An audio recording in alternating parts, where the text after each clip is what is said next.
So I would define the price journey of the year 2020 in few words. Of course, we all know what a year it has been. So let me put it like this: that the price journey in 2020 has been from sudden to unexpected, to disbelief, to unfathomable, to liquidity driven. Let me explain it a little bit. So we started the year off quite steadily, but then post the COVID news development, we saw sudden fall in the market from mid-February to mid-March. So that's what I mean by sudden. And then from there on, we had an unexpected recovery, which went on for first 2 3 months. Of course, it has continued to come now. So that was an unexpected part.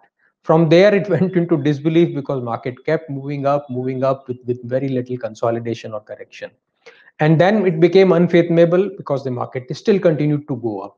And now only in the last phase of the market, we know that the rally has been liquidity driven. Of course, that liquidity has come because of the partly expected and partly unexpected market recovery.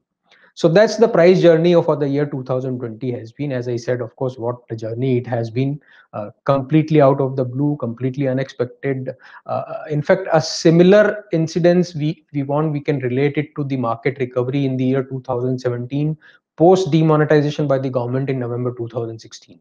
It was looking like now all the economic activities will come to a standstill, nothing will happen, no growth will come. But we had the full of the year 2017 as almost one way recovery. The same has been the case this year, post April onwards, completely unexpected recovery.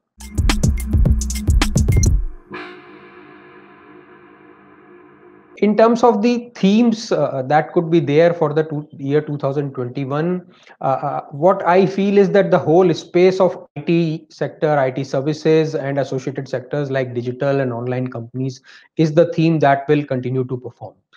Why I feel that is that the growth expectations of the whole IT sector can get revised upwards, and that's where we will see the valuations also getting revised upwards. So that's one.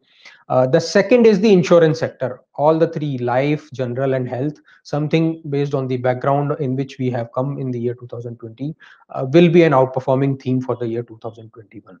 The third theme I am looking forward to is the whole new IPOs I am expecting coming in from the e-commerce companies, continued from the online companies, and some of them could be really big sized IPOs. And fourth theme, which I am still not sure, but I would like to see, is the public sector re-rating theme. We had a statement coming in from Deepam Secretary some time back that 3 new criteria for public sector evaluation of companies will be added. That is return on capital, non-core asset sale, and market capitalization. If that happens, that is a space we can see the recovery coming in the public sector, and that will be the another theme for the year 2021.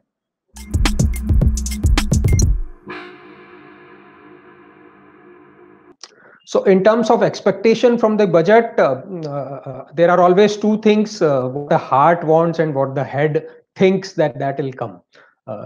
So that's where I think that what the heart wants, that the capital gains tax getting rolled back and anything like that, I don't think that's going to happen. What I think on a genuine basis is likely to happen, that there'll be a lot more focus by the government on infrastructure investment. And the reason for that is that not only that will result into the whole kicker for the economic recovery, it will also result into the employment creation. And that's the second focus that will be there in this budget, will be for the employment creation by the government, because we know what happened in the pandemic and some of the people lost jobs, although there has already been recovery, but that is where government would like to focus. The third focus the government can continue is the whole measures to increase consumption, by putting in lot more money in the pockets of people in the rural areas, in the agricultural farmers and things like that. Not only this will be in the background of farmer agitation, it is also in the background that the whole recovery for 2020 was supported by the agricultural consumption, by the rural consumption. And then of course there will be a high amount of focus on the public sector divestment. Government needs revenue, and that is where the revenues are likely to come from, not from the traditional sources of the money. So these are some of the focus areas, these are some of the expectations that I have from the budget in the year 2021.